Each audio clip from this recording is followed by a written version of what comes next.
Well, of course, on one level, you can say this is a matter of how you want to define words, and I don't think we want to restrict the discussion to that level. If you would like to say that by definition, any device that can perform these operations is intelligent, computers can be intelligent. But what we're really interested in is whether or not a computer can have intelligence as we understand it in human beings. So there are a number of observations to make here. First of all, a computer has to have a programmer. Now, once a computer is programmed, it can execute that program. But the program, thus far, is produced by a human being and entered into the computer in a particular form. Now, as far as anyone knows, the human brain does not have a programmer. That is as far as current scientific knowledge is concerned. Actually, I would like to make the suggestion that the human brain does have a programmer. I would like to suggest that we don't really wish to object to this parallel which is being drawn between the computer and the human brain. Rather, what we would like to do is say that this parallel should be drawn out further and made more comprehensive. The brain is indeed like a computer, and just as a computer requires a programmer, the brain also requires a programmer. But what is the programmer of the brain? So, before getting to that point, let me say a few things about the different examples of intelligence which are given here. In every case, you'll see that the computer is solving a particular problem. Now, before the computer solves that problem, some human being worked out the solution in an abstract form within his own mind. Now, you might say in a certain case, the computer even learns by itself. The computer even comes up with its own heuristics.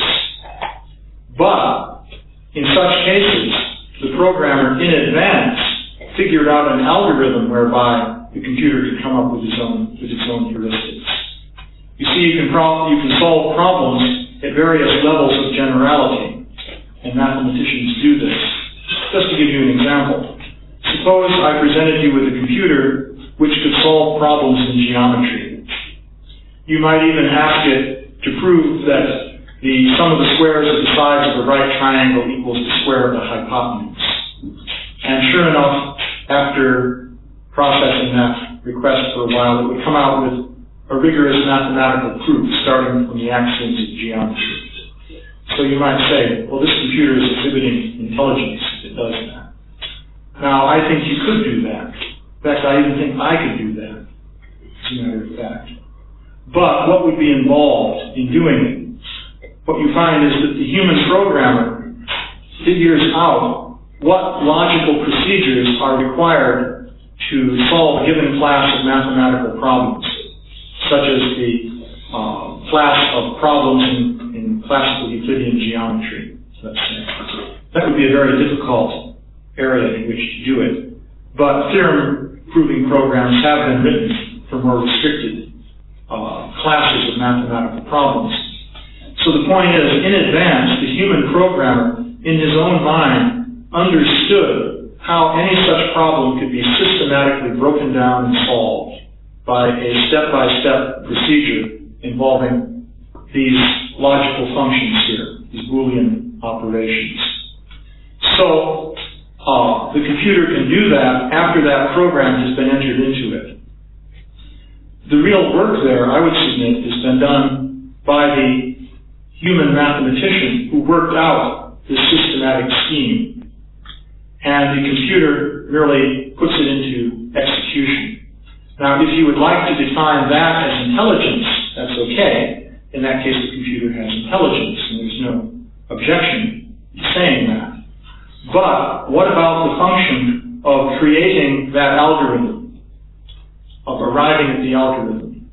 Can a computer do that? Well, as a matter of fact, you could even conceive of a computer that can invent algorithms. But how will the computer invent algorithms? it will only do so if some human being invents a meta-algorithm which can be used by these systematic logical steps to generate algorithms, which you can even conceivably do.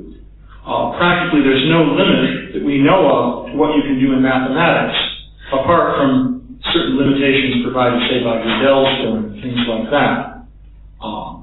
So it is conceivable that a human being who had very great insight into mathematics could devise a general logical scheme that could solve a whole class of mathematical problems that people in general find it very difficult to solve. And if he could do that, then it follows inevitably from that a computer could be programmed to execute that algorithm. And in that case, the computer could solve all those problems. So the interesting thing is that human beings can somehow or other come up with these ideas. Computers can only execute them once human beings have come up with them. So the question is, how does one come up with these ideas? Now, one could even propose in principle that we may come up with an ultimate algorithm which would account for all human creativity. In other words, if you were to put this algorithm in a computer, the computer would act creatively as a human being, fully. So one can consider whether or not that is possible. At the present time, such ideas are exceedingly utopian. We have no real basis in terms of experience we have with computers thus far for saying we can actually do something like that. Computers can solve certain classes of problems that mathematicians understand in advance very well. But the idea of a computer that could exhibit general creativity, well, no one has thus far exhibited the creativity needed to come up with such an algorithm. So whether that is possible or not is a matter of sheer conjecture. And it's not, therefore, really relevant to a discussion of artificial intelligence. Śrīla Prabhupāda, of course, gave many times the post-dated blank check argument, namely that it is not valid to say, well, in the future we will do a particular thing. He was interested only in what people can actually do at the present time. Now, this playing of chess, for example, there are computers now that can beat even master chess players, but they cannot yet beat the best human chess players. But those computers operate according to strategies that people have worked out, and the computer can simply execute the strategy much faster than a human being can. So that's how these things operate. Somebody has understood the chess strategy in advance and programmed the computer with that strategy. So that's one point to make concerning computers and intelligence. Now, another very significant and practical point to make here is that all the things that computers can do well represent only one small facet of what human beings do in their normal social interactions. And that is an extremely, you might say, abstract, circumscribed, and artificial facet involving formal mathematics. But let's consider other things that people can do. Someone comes into a room and you recognize him and say, "Hello, George, how are you doing?" You may have seen him from the side, let's say. Or you may catch just a glimpse of him and immediately you recognize who that is. Can a computer do that? Well, in principle, you might think that a computer could do it, but no one has ever succeeded in programming a computer to do that. It's an extremely difficult problem. At MIT, we were once just having a discussion with the people who worked on the Śrīla program, which was invented by a fellow named Terry Winograd. This was one of the great triumphs of artificial intelligence. This was a program in which you had a sort of artificial world of blocks, like children's toy blocks of different kinds. And these were of different colors, and they could be stacked on top of one another. So you could type into the computer a command in English saying, the green block that is sitting on the blue block next to a stack of 2 red blocks and put it into a box. And then the computer would do that. Or else, if you couldn't figure it out, it would say, this is ambiguous. There are 2 green blocks in that position. Which one do you want me to pick? And so forth. So in this blocks world, the computer could answer questions and behave in response to those questions as though it understood what it was being asked. And so we were asking, well, how does the computer recognize these blocks and their relationships? This involves a whole analysis of edges and corners and how they relate and so forth. It's quite complex. So we asked, could you do this with curved surfaces? And they said, we have no idea how to do it with curved surfaces. So that's one point about computers. Actually, at the present time, people are thinking that the approach to artificial intelligence that has been pursued at places like MIT for the last 20 years or so is not going to be effective. And they're now looking into what are called neural nets as a method of simulating what the human brain can do. These computers are what are called sequential processors. They perform one step at a time very rapidly. It is beginning to appear that although, according to what is called Turing's thesis, a computer can perform any computation that is conceivable, nonetheless, in practice, in real time, it is not possible for a computer of this sequential nature to duplicate many functions of the brain. And what to speak of intelligence, it would not be possible to have a computer that in real time can even exhibit the visual performance of, say, a dog or even a bumblebee.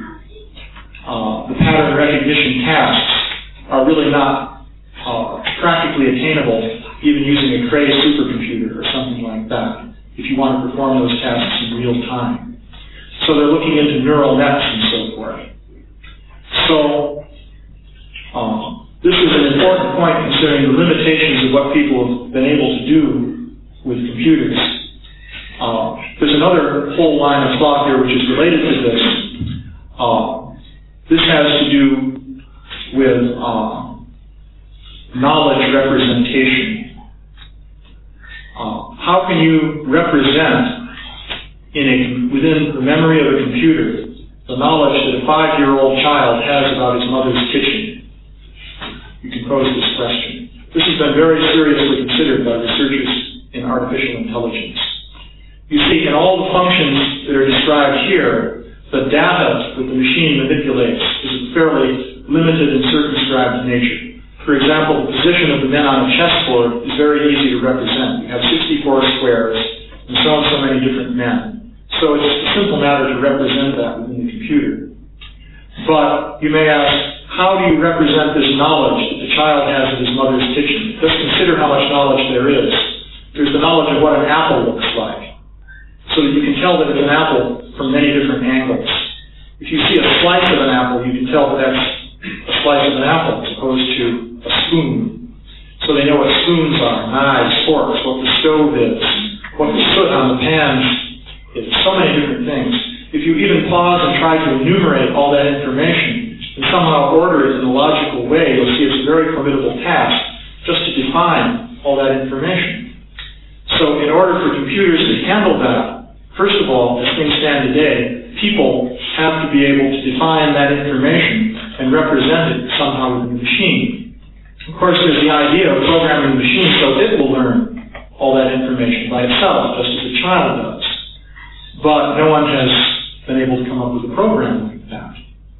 So in supposedly complex things that seem to take a lot of intelligence, like, say, playing chess, the computer may be very good. But in going into a kitchen and noticing that a cookie is something different from a spoon, or a kettle on the stove, etc., this is beyond the capacity of computers as far as present-day progress is concerned.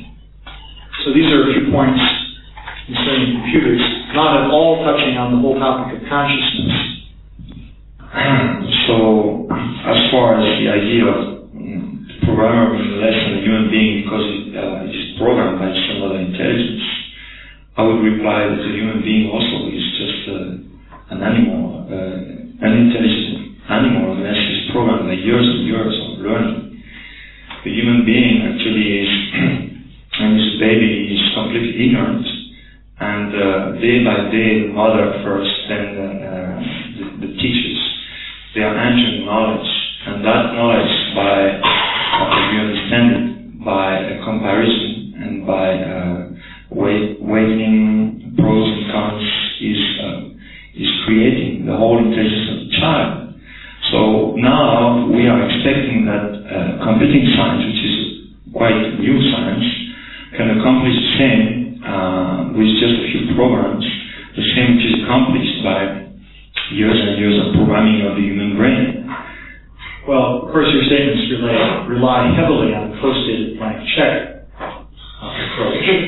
In other words, you're talking about we can't do it now because we don't understand how the brain works, and we haven't been able to figure out how to program computers to do these things, and the computers don't have sufficient capacity. That's why we haven't been able to do it yet. But in the future, we'll be able to do these things. This is a basic point of logic, but this is not valid reasoning in any situation. So one has to stick to the actual facts. And the fact is that at present, computers have not been able to do all these utopian things that you're talking about. Now, concerning programming, you started out with a fallacy by saying that human beings are being programmed throughout their childhood development through the educational process and so forth. Of course, this is the tabula rasa idea of the human being. But one has to distinguish between this and the programming of the computer. Because in the programming of the computer, the programmer is truly dealing with the tabula rasa. He has a certain set of instructions that he can work with that is supplied by the computer language that he's using. In terms of those instructions, he has to figure out within his own mind a logical set of steps which will cause the computer to do the desired task, whatever it may be. Then he writes this down, enters that into the computer, and executes it. And if he has worked out his ideas correctly, then the computer will perform in the desired way. We don't do that when we educate children. We don't do anything like that. We talk to them, we explain ideas to them, somehow they understand. Or in some cases, they don't understand so well. But whatever is going on in their minds is a complete mystery to us, actually. No one understands what's going on in the mind of a child or any other human being when you teach him something. And no one can really explain why one child understands it very quickly and another does not. And in any case, certainly no one is understanding how the neurons are hooked together and seeing that, well, if we systematically reconnect them in this way, then the brain will produce the following functions, and so forth. So it is quite incorrect to suggest that the word programming as applied to computers similarly applies to human beings. That would be a misuse of language. So in actual fact, we see that human beings are very far from being a tabula rasa. And many things that human beings come up with cannot be accounted for in terms of their education. This includes computers themselves.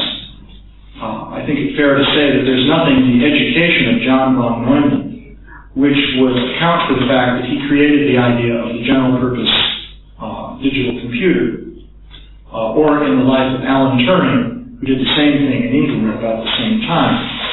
Obviously, there were many other people who had a similar education to these men, and they didn't invent computers, or perhaps didn't invent anything in their entire lives.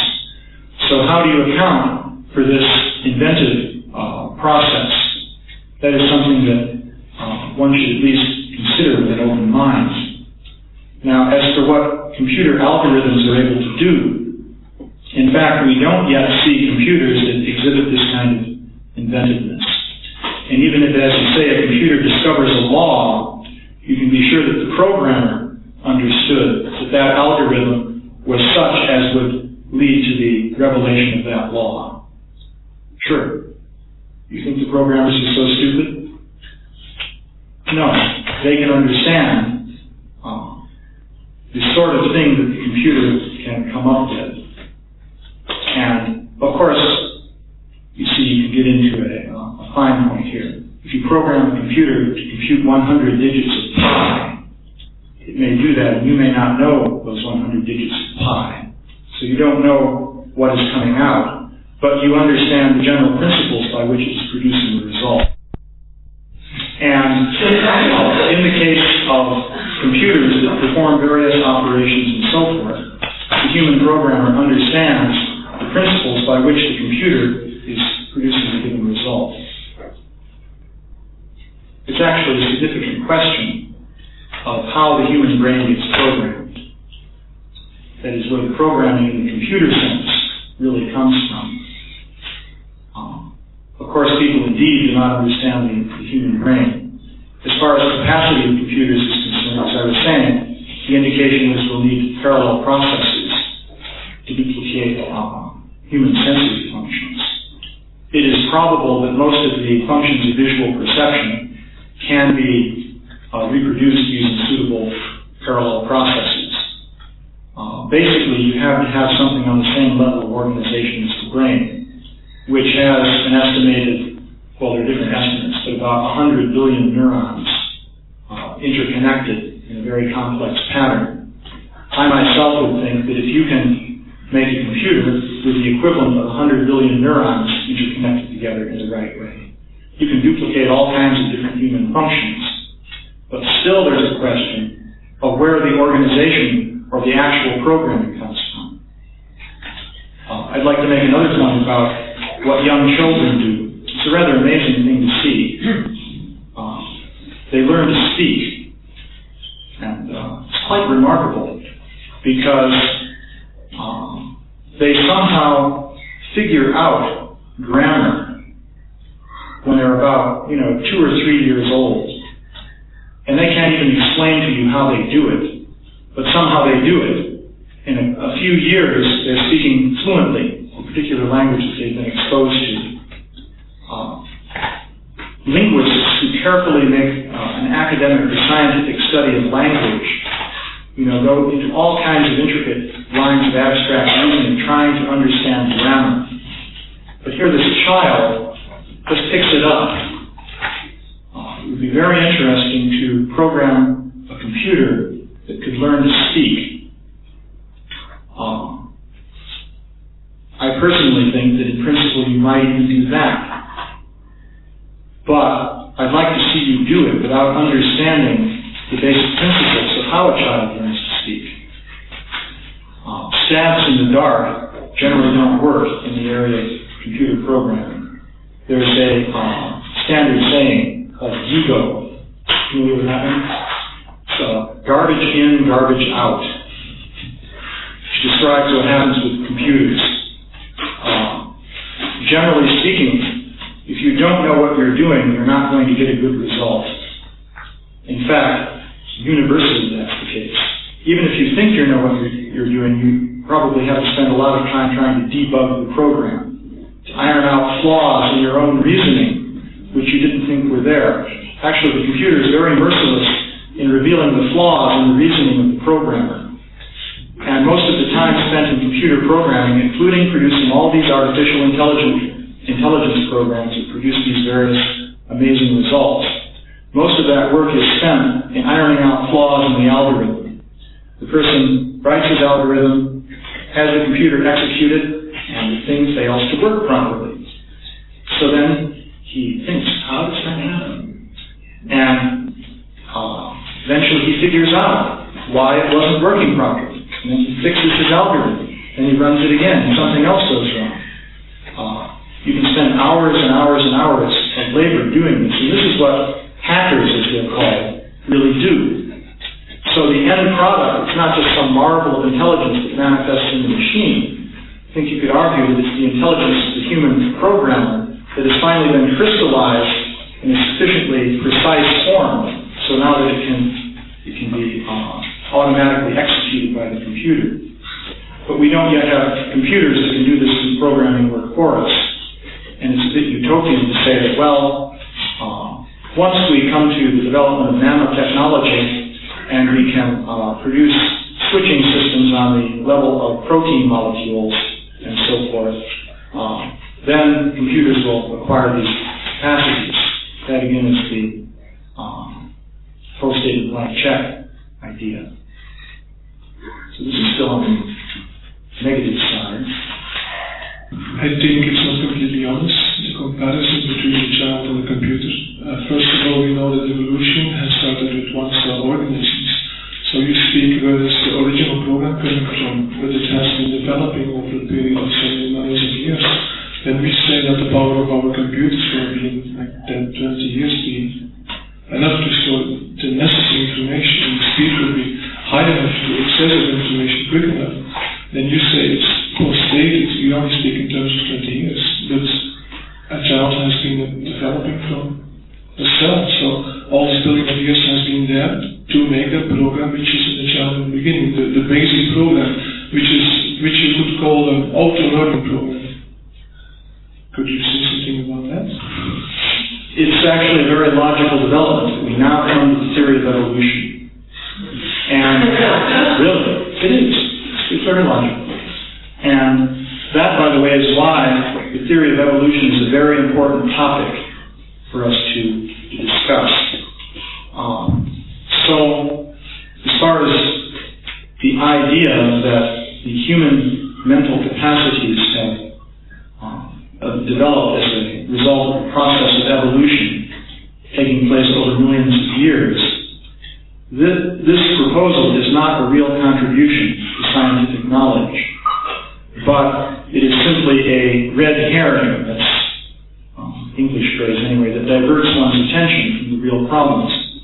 Because we have even if it is true that man has evolved over millions and millions of years from an original single-celled organism, even if that's actually true, we have no idea how that has come about, nor do we have any means to really establish that it's true. But let us argue, just for the sake of argument, that it is true, that if you go back to the Precambrian period, you'll find just single-celled organisms in the oceans of the Earth. And then you go through a series of stages to metazoan creatures, the first fish, amphibians, reptiles, mammals, monkey-like creatures, apes, finally human beings. In the course of that development, how is it that this programming of the brain, which allows for intelligence, has come to be? No one has any idea. You would have to say that if you have a brain that is working at a certain level of organization, and you randomly mutate the DNA that defines the organization of that brain, sometimes the mutation will produce a defect, and the resulting organism will tend to die out in the process of natural competition. Other times it may produce an improvement. And in that case, by definition, the organism will reproduce more effectively. As a result of this process, one has to say that human intelligence has arisen. But no one has any idea how human intelligence could arise by such a process. It's simply a hand-waving argument. We don't know the first thing about it. Even if it's really true that it happened that way, we don't know anything about it. So therefore, to say, well, the computers are evolving very rapidly, and human beings have had so much longer to evolve, therefore it's reasonable that they should be better than the computers, but the computers will quickly catch up. This is not a valid argument. Actually, the kind of argument you should pursue if you're really interested in how these things work is to examine actual models and examine how computer programs actually work, and focus on the real question of how you would make a computer program that would exhibit human creativity and so many different features. Now, Now, people in artificial intelligence have been working on it for many years. Over 20 years ago, Marvin Minsky at MIT was saying that in 20 years you'll have computers that exceed the human level of intelligence. So it's interesting that this number 20 comes up. I don't know why. But over 20 years ago, Minsky was saying in 20 years the computers will exceed human intelligence. And his idea that they will indeed be auto-learning computers which will then bootstrap themselves even further and become superhuman. And Minsky said maybe they will keep us as pets. That was his proposal. So perhaps fortunately this didn't come to pass.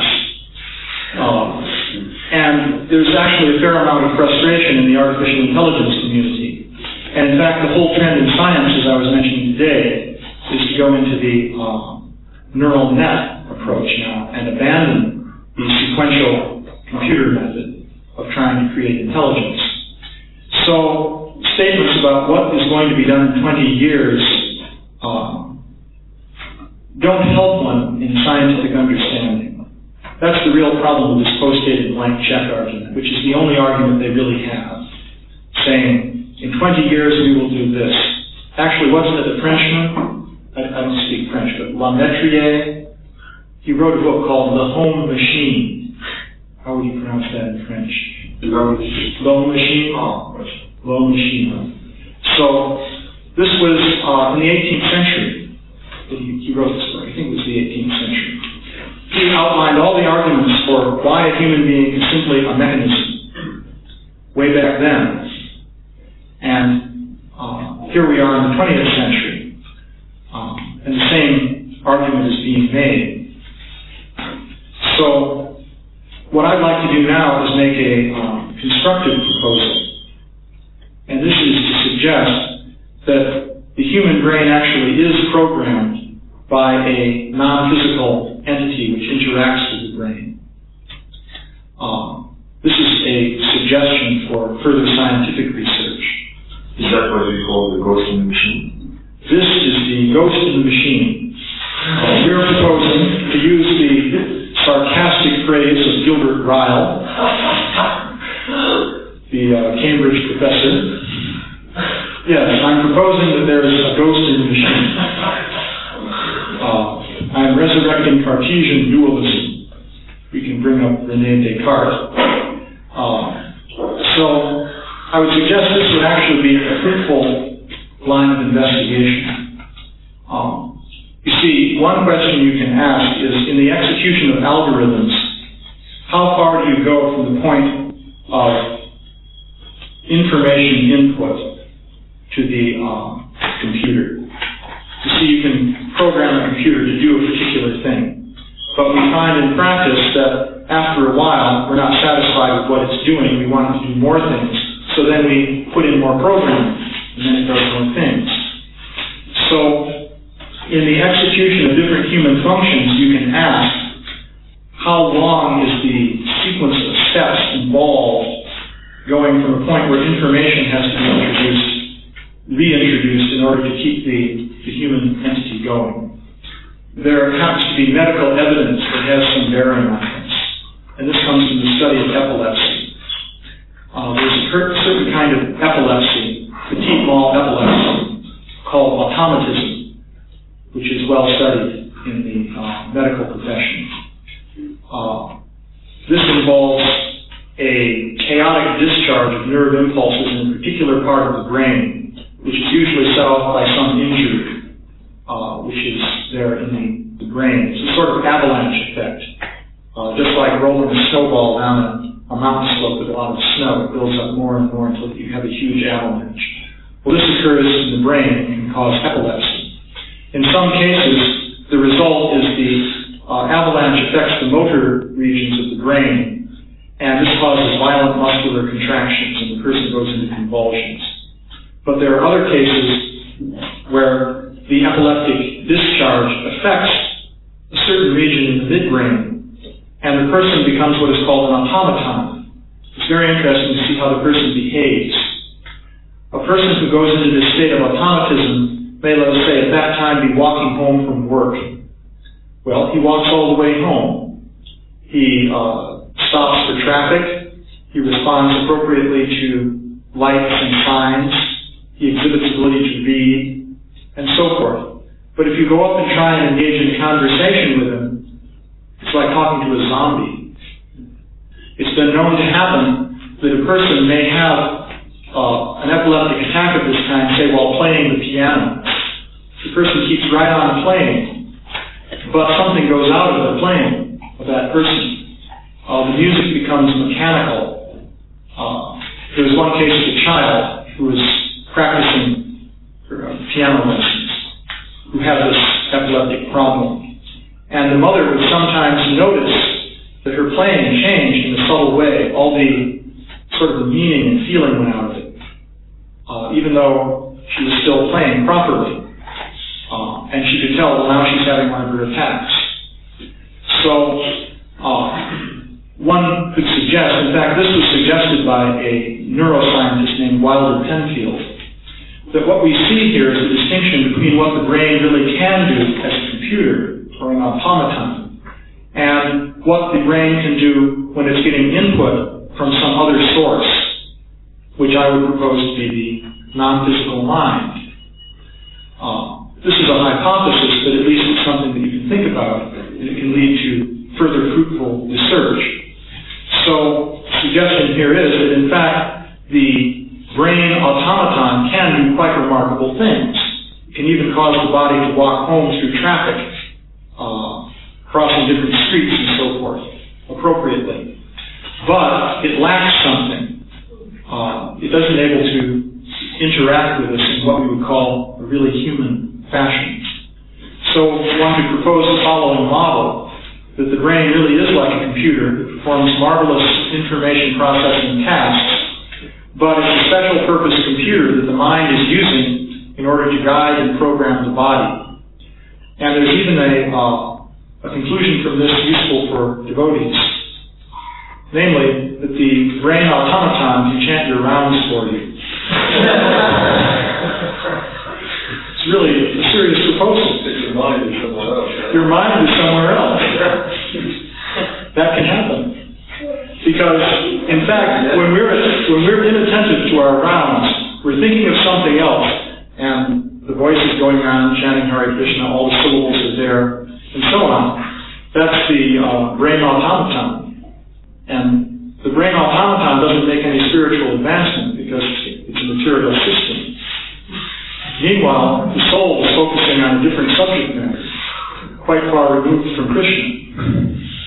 So that's just a practical suggestion based on this idea. Yeah? Is there evidence to prove that or demonstrate that the mind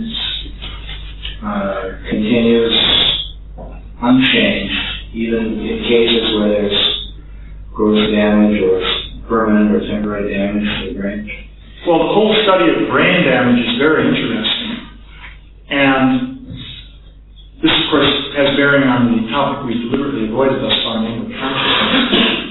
For example, a complete hemispherectomy, that is a surgical removal of one cerebral hemisphere, can be carried out under local anesthesia, and the patient is conscious during the entire operation. This is actually done, horrendous though it may seem. So you can remove half of the person's cerebrum, and his consciousness isn't affected when you do it. Of course, when the person recovers from the operation, he's what's called hemiplegic. One half of his body won't function. And it may be that he's what's called aphasic. He loses the power of speech. But if he does retain any capacity to communicate through speech at all, sometimes his capacity is there, but it's greatly impaired. He will announce that he was conscious during the whole thing, and he's still conscious now. But now he's feeling very frustrated because when he tries to speak, it won't work. Just to give you an example of what some people go through in this regard, there was a Russian soldier who was severely wounded in World War II and recovered. He lost the power of speech, but he was still able to read and comprehend. So he wasn't able to write, however. If he wanted to write, it just wouldn't happen.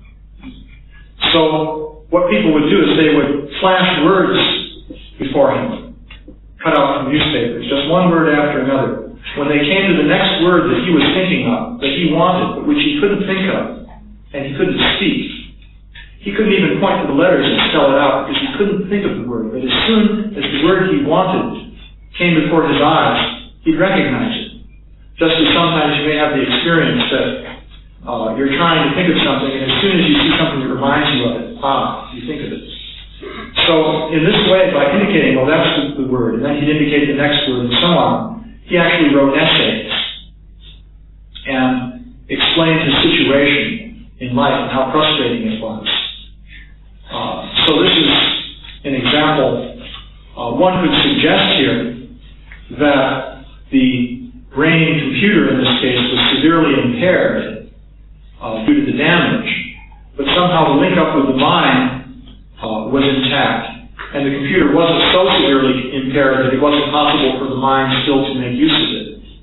At least one could suggest this might be a fruitful line of inquiry. I'm not saying that anything I've said here proves that, but I do suggest that rather than saying, in 20 years or whatever, computers are going to do all these marvelous things, when in fact we have no idea how to do it, it's worthwhile considering some alternative hypotheses, especially considering the fact that people have thought very carefully about how to make a computer that can learn in a flexible way like a child, and people haven't come up with the right insights yet.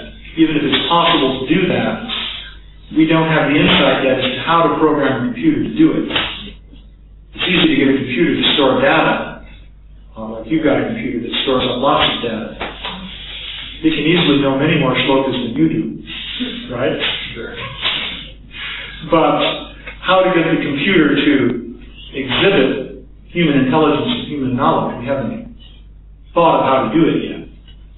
So, at the present stage of our knowledge, it's worthwhile considering some alternative hypotheses.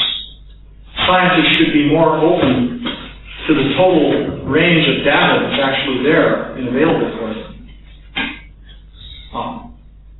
So that's something I can suggest without even bringing in other data, which scientists tend to neglect, such as the out-of-body experience data, which is very interesting. And I suppose I may as well mention it because if we're speaking of data, we may as well consider what is there. I'll give you what seems to me to be a quite scientifically respectable example of this. There's a doctor, William Sabin, who's a cardiologist. His practice has mainly been in Florida, and he was attached to the Emory University Medical School at one time. So he was told by a colleague of his about a book by one Raymond Mooney, called Life After Life, which recounted incidents in which a person had a heart attack and was resuscitated by the doctors, and then reported that he had traveled outside of his body and experienced different things. So a book of case histories of this sort was published. So when Sabin heard about this, he was extremely skeptical, and he thought that these stories probably represent hallucinatory dreams that the person had either just before or just after the attack, related to the anxiety of having a close brush with death. One might say that because one realizes one is actually dying, one begins to imagine how one is separate from the body or something like that. So he thought, there's some explanation like this that will account for these things. So, under pressure from his colleague, he began to interview his own patients.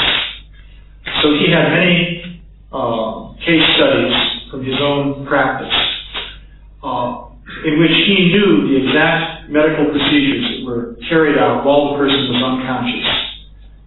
And not only unconscious, but with a heart that was not beating, so no blood was circulating through the brain. So he would interview the patients who reported out-of-body experiences and ask them to explain what was going on during their resuscitation. He found, to his amazement, that a significant number of patients were able to give very detailed descriptions of exactly what was going on. And the procedures are not identical in every case. There are many different things the doctors can do. They do them in different orders and so forth, depending on the particular case. So they were able to give accurate accounts of what happened when their heart was actually stopped and had been stopped for at least a couple of minutes, because it takes time when the nurses see the person is having an attack for the doctors to rush them into the intensive care unit and start applying the different machines that they use to resuscitate the person and so forth. He found that none of the patients he interviewed made any serious mistake concerning what had happened. Some of them were quite vague, but none made a serious mistake, and many gave considerable detail. As a test, he interviewed a whole series of patients who had not had out-of-body experiences.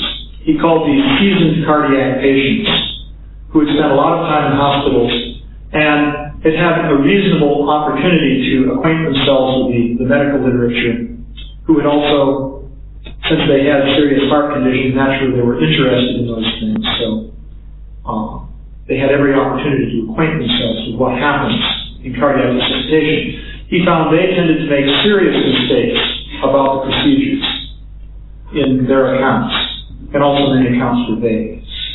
So he came to the conclusion that it would appear that some kind of mind activity is going on, which involves sense perception and storage of memory.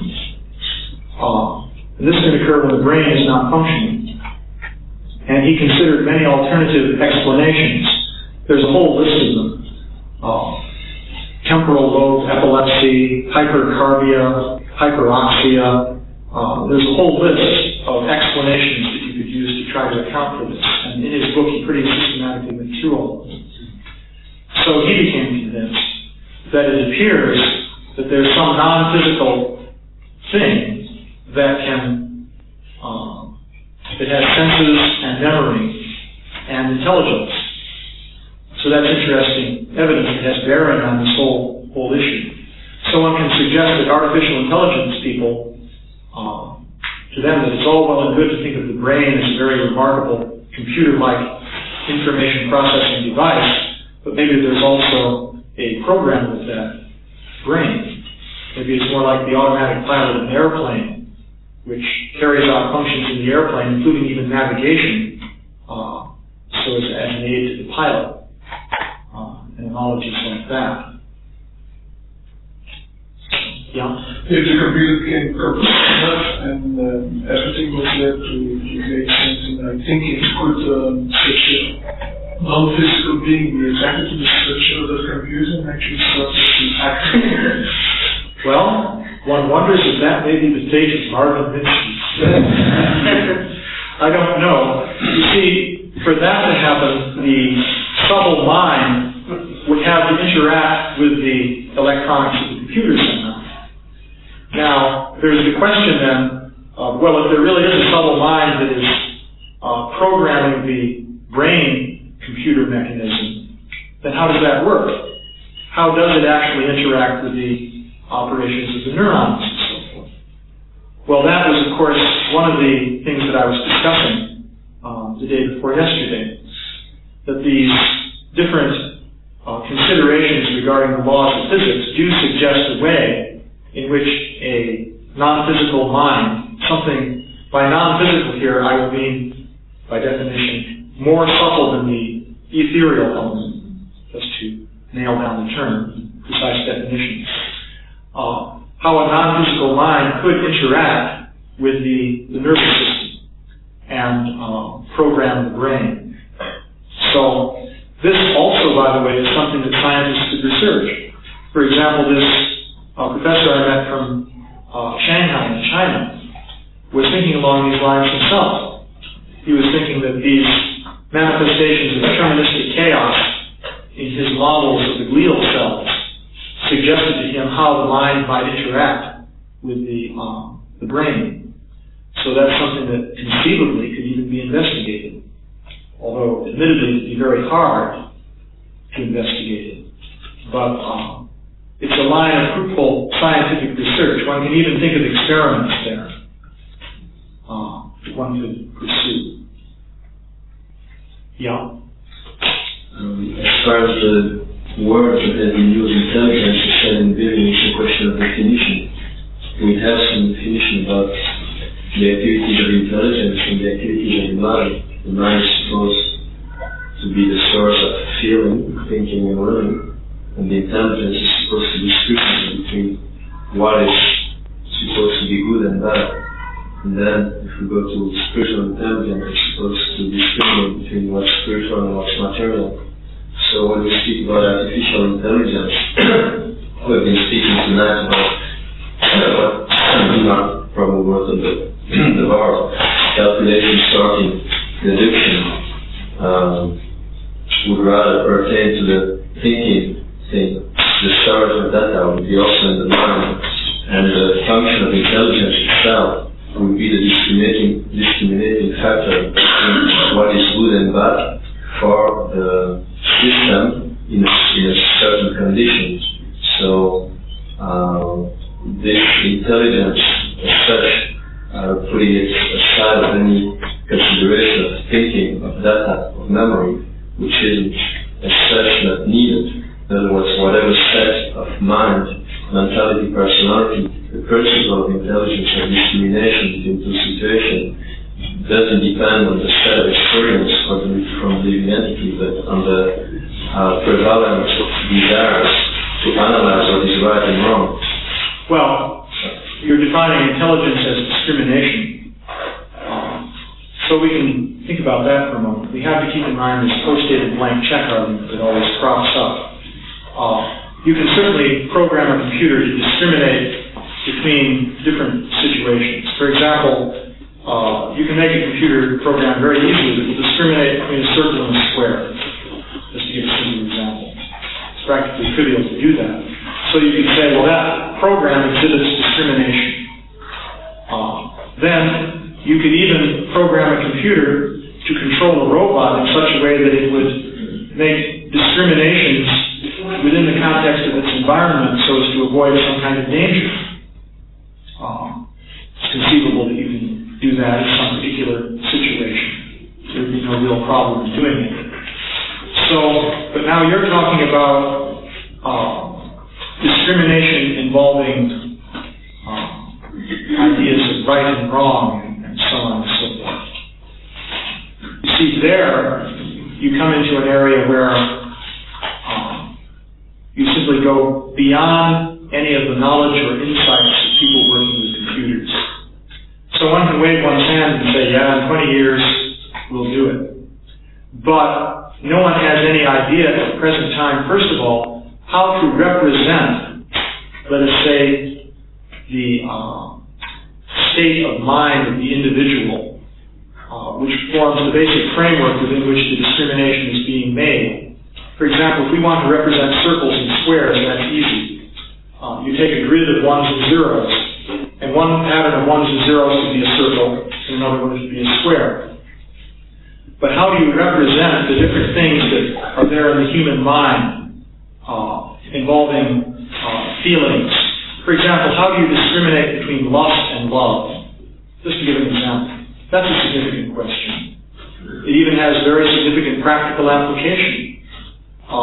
When is it lust and when is it love?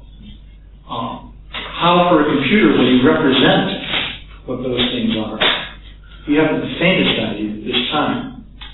So, one thing one can propose for the advocates of artificial intelligence and so forth is they should also have a little bit of humility concerning their own limitations.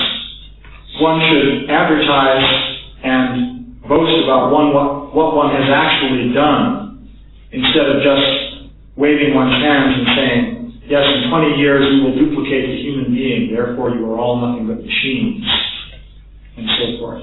And of course that is something that we hear. Artificial intelligence is used as an argument against a spiritual understanding of what a human being is. That's how Alan Turing originally used it with his imitation game. He was very much concerned with showing that a human being is nothing but a machine.